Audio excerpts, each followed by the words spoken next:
I'm here with Eyal of Dååth to talk about their upcoming new record, The Deceivers, out May 3rd on Metal Blade Records. First of all, thank you very much for taking the time to chat with me about the album. How are things going on your side of the planet? Well, first of all, my pleasure. Thank you very much for having me. And things are going great. It's really, really exciting to finally be releasing something that I never thought would happen ever. It's kind of like a small miracle. So I'm really, really excited about it. Thankful that we've gotten to this point where we're actually talking and it's actually happening. So were you deceived by the fact that the album actually end up coming through and it's now going to see the light of day? No, because Metal Blade told me it was actually going to happen. So So who's the deceivers that you're calling out on the title of this album? Who's deceiving you, or who's deceiving us? I mean, besides ourselves, because I mean, if you want to just have like a sphere of influence and start close to home, you can just look in the mirror, really, because we lie to ourselves all the time. But from there on, once you move past that, uh, you should look at your loved ones and see if you're being told the truth. Sometimes you are, sometimes you're not. We are specifically though talking about two cases: either when we lie to ourselves to hold ourselves back or sabotage ourselves, or when other people do that to us, when sabotage us, or lie to try to hold us back or hurt us. We're not talking about like little white lies that family members say to each other just not to offend other people. Like, we're not talking about that whole, because there's, deception's there's a there's a spectrum there, and sometimes it might be better to just say the thing that's not going to destroy somebody's psyche. But yeah, so we're talking about people who use deception to hurt you, hold you back. Now, when you're in a band, sometimes people deceive you, but not necessarily with ill intentions, because sometimes people around you may not want to tell you something about a song or about a record because they don't want to hurt your feelings. How do you is that to you deception nevertheless? That's like, I mean, I guess technically, yeah, but that's not the stuff that would warrant a record. I think for situations like that, um, you should probably figure out if you're the person that people are afraid to tell the truth to, you should ask yourself why. Like, what is it about my behavior that makes people afraid to critique or afraid to just be straightforward with me? Is it because I overreact? Do I like freak out? Like, what do I do? Do I insult them? What is it about me that makes people not want to tell me that maybe something could be better? So I think that usually when that happens, it's more about us. Like, if that's happening to us, then we should try and find out why, especially if it happens repeatedly. And if it's somebody else, where hey, that dude kind of sucks, we're just gonna do it when he goes home, like, and not tell him. Or we're just gonna say, yeah, it's good, but then not use it. Well, why? Again, why? Like, what is it you're trying to avoid by not telling him? Is there a good reason? Like, maybe a good reason could be won't notice the difference, and he's mentally fragile, but we need him for whatever reason. So none the wiser. But in lots of cases, it's just the person's going to freak out, and we don't want to deal with it, or we're afraid of confrontation, and we need to grow a pair. I'm assuming you're not one of those that is afraid of confrontation, or at least not afraid of change, considering that there's been a lineup change, quite drastic lineup change coming into this record. Was that lineup change? Well, let me rephrase that. Is this album a result of that lineup change? The way this album sounds, the way this album feels. Um, well, I would say that uh, this lineup change is a result of this album coming to be. So when we decided to do this, I guess the day that the switch flipped for me, that this was going to happen, the idea was it's going to happen no matter what. Not waiting any longer. It's definitely, I guess when I decide something's going to happen, that's nothing's going to stop me. And uh, it became very clear pretty quickly that if we were actually going to do this and end the hiatus, probably going to have to get a whole lot of new people involved. So I think the record only exists because we went ahead and, got new people. And so it sounds the way it sounds, yeah, as a result of this team for sure. However, the overall vision, like the overall vision is definitely still in line with what I originally wanted for this band when I started it. Like I always wanted to go in an orchestral direction, always wanted it to be over the top, always wanted it to have trippy parts, beautiful melodies, uh, really, really heavy, catchy riffs, like all the elements that are there. It's actually if you go even to like our original demos from like 1999, the that's all in the DNA right there. And on the Hinders, we had an orchestra, well, fake orchestra. Like we had crazy guitar solos even back then. Like it's all inherent in the DNA. And with finding the new people, it was really, really important. There was a there was some pretty specific criteria for them, but one of the most important things was that they were just organically in line with the vision. Like, they didn't have to try to make them understand anything or explain anything to them. Just the way they are as people and musicians, just we're already going in the same direction. I saw the same thing that you're saying right now. When I was listening to the record, I felt like while there were certain things that surprised me, they didn't surprise me for being there, orchestrations being one of them. They didn't surprise me for being there. They surprised me in terms of how predominant they are, because it's just almost like you've peeled a couple of layers from previous records and now everything is kind of bubbling to the surface, just a little bit more visible. At least that was the perception that I had listening to this album. When you're creating a record where the orchestrations are going to take a little bit more of a center stage sound wise and in terms of the compositions of the songs, does that then force you automatically to move some of the other pieces around in order to find the right room for that element? Well, kind of. So, you only have 100% of space to fit things into. You can't create more space. Uh, you've got what you've got. It's the same with headroom and mixing. Like there's only 100% of the headroom. You can't add more. So at some point you have to start to decide what do you take away, and then also just how do you balance things. A lot of the orchestral parts started as guitar parts that we knew in the early stages this is going to be orchestral, but we have it here so that the space for this melody or the parts of this harmonic movement, they're covered in the same range that the orchestra will be in, and then we just remove those guitars if they started that way. And then sometimes with the writing you try to leave space for where it'll be, and then sometimes you just have too much going on at the same time. But one of the things that I think makes it work is that the orchestra and the synth are in it from pretty much from inception as opposed to just slapped on afterwards. So it's designed to work together, which is is kind of like I think like the secret to making it work, really. Remember I did a podcast with Mick Gordon once where we talked about how he combined all that synth with metal in like two things that the way he combined them that shouldn't work just because the frequency ranges are all over each other, um and the types of sounds he was using, distortion on top of distortion on top of distortion, like it shouldn't work. But that Doom soundtrack is legendary, and we talked about what was it, what was different about it than all the times you've heard people try that sort of thing and it fail. And it's because it was there from the inception. Like it was designed to work together, and that's what we're doing. Is like it's designed to work together.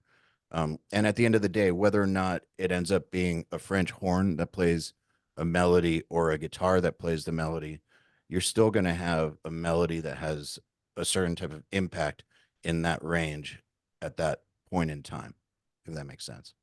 Yeah, and being there from the beginning, is that another piece of the puzzle in terms of allowing the record to have a big footprint, big volume, but still not dilute itself and lose a little bit the heaviness that is the backdrop of the band, that is the backdrop of the record. Having that from the inception, does that help that aspect as well? Totally. And also just making decisions such as this is going to be metal only. Like there's certain parts of songs where it was no fly zone basically for the orchestra. That's the only way I can put it. Like and there were parts that could go over. You could put it over everything and make it sound cool, but there were definitely spots where just the decision was made. Doesn't matter if it's something cool could happen. What needs to happen in this song right here is pure metal, nothing extra. So, both having it in from the inception, but then also making the decision to not have it in certain places, and that no matter what comes up, this stays the way it's supposed to be. We started this conversation by you talking about the fact that you're surprised that the record is here, but the record is here. So looking back at the process that took you from starting point to the finish line, what were some of the biggest hurdles that you had to overcome? Well, do you mean from the point where we actually decided, yes, let's do it, or Yeah, from everything leading up the to that? point where you had the team together and it's like, okay, we're gonna do this. Well, the team came together over the course of doing it. So, the biggest hurdles were psychological, really, I think. Just is this worth doing? Uh, am I wasting my time? We're gonna, all the demon talk basically were the biggest hurdles. I mean, making the music is hard work, but I don't consider that to be like a hurdle really, because that's kind of the job. Uh, Finding the appropriate new members, you could consider that a hurdle, but also we got our first choices for everything, and it was very, very organic. We didn't have to look for like 3 years to find a drummer. Everything just kind of came together in terms of the lineup and the music and the label and all that. So the actual making of it all, uh, I just don't see the hurdles really, other than the psychological ones. When I think about when I tell people about how it went down, they're surprised that I don't see it like a giant pain in the ass. Because when like just the making of this record, Crim's in Austria, Raphael's in Austria. I was going back and forth between Atlanta and Milwaukee. Sean Z is in Atlanta. Jesse Zaretti is in Austin, Texas. David's in Boston. And then John Douglas, one of the engineers, he's in Atlanta.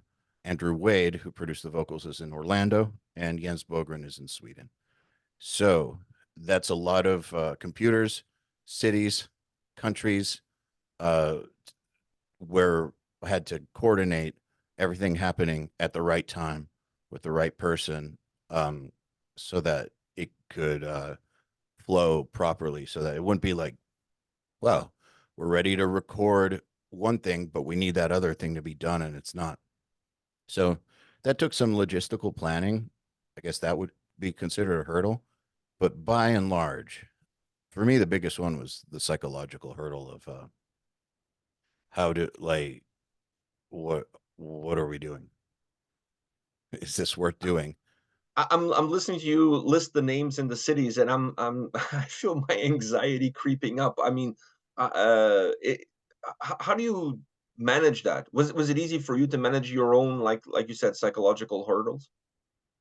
Um, I mean, yeah, I guess at the end of the day, I have a philosophy of just saying fuck it and doing it. Like of just when you get that voice, that like the imposter syndrome voice, or the it's gonna suck voice, or whatever, no matter how loud it gets, if you want to do something at some point, you need to say fuck it and do it.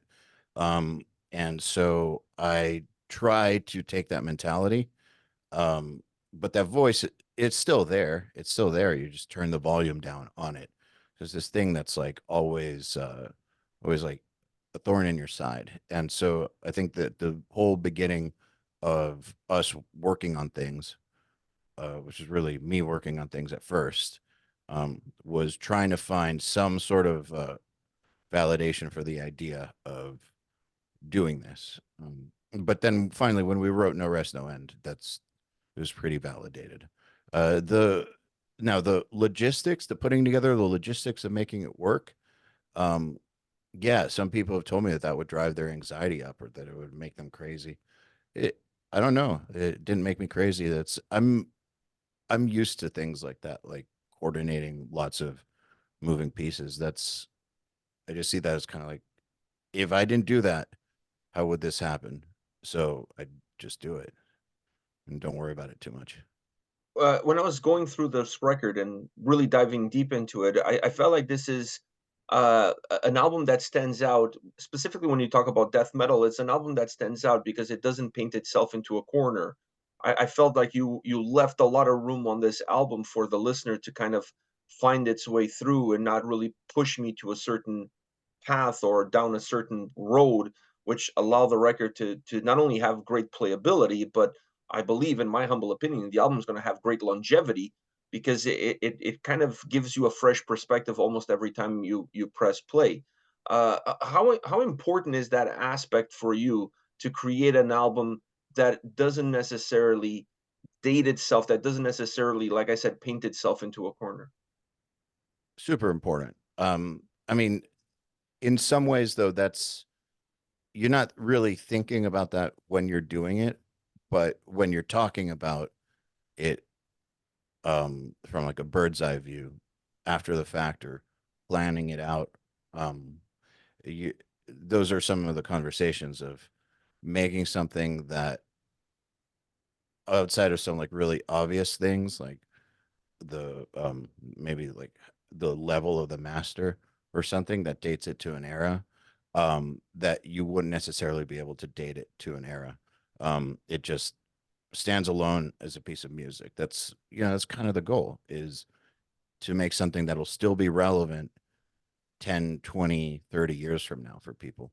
And great music does that. So to me, that's really a test of like, did we do the job? Does it sound timeless or does it sound dated? Even if it sounds dated to the time period we're in. Um, the challenge in that is also, uh, you know, you want to be cutting edge too, I think. Like you want to be delivering something fresh. And so how do you deliver something fresh that also is like on the edge, but not dated to the time period you're in? And I feel like the solution to that is to just write really good music and let that be your guide. So I feel like worrying too much about genre is part of what will date you, like because genres have their heydays, right? People associate them with a moment in time. If someone starts playing old school death metal now, it'll remind an old school death metal head of of the early '90s or Mhm. something. Like if you get very genre specific, that's a very easy way to get dated, for better or for worse. I think some throwback bands are really, really cool. Um, I don't want any rules on what we do as far as genre or anything like that. We basically do what we want, and we're just in the service of trying to write the best songs we possibly can that are as interesting as possible, um, that people will want to listen to again, that will want to listen to. Do you have goals or expectations or any idea of what you want out of this album? What do you want this album to do for you and to obviously do for the band? Yeah, I wanted to get us to the next one, which I know it sounds kind of funny, but for real, That seems um, like an easy thing. I mean, like that seems almost obvious. almost, but it's not, because your next album, as I've learned, is never guaranteed. And to me, this album is basically here to, I mean, look, if the album takes off, that's awesome. But really, uh, what I would consider a success is if it it reestablishes us in the scene. Everyone that's been waiting for us to come back will feel it's worth the wait and that it's our best record and that we get to make the next one and that it's even better. That's because by getting to the next one, that means that things went well with this one. There's a lot of like little things that have to happen along the way in order to get to a next one, but that would be the big thing is getting to do it again. That would be the cherry on top of the cake or Oh, ice cream. that would be the cake, I That think. would be the cake. Yeah.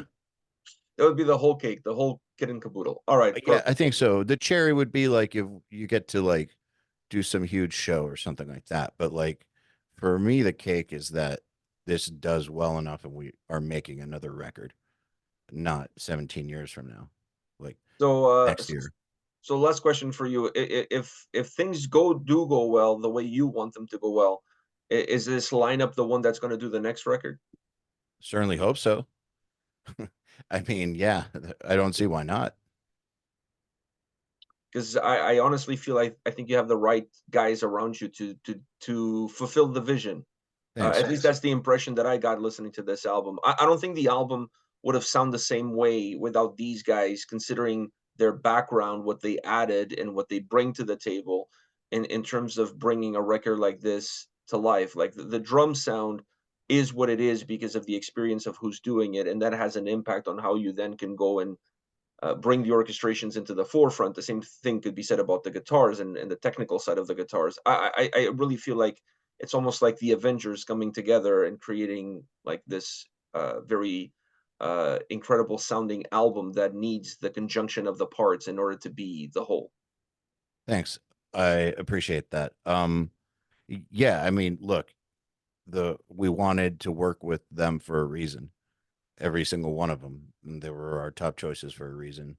And right now, seems everything's good between us. Everyone's stoked on the record, so I don't see why they wouldn't be involved. You never know what's going to happen, but the plan is that we're making another one together.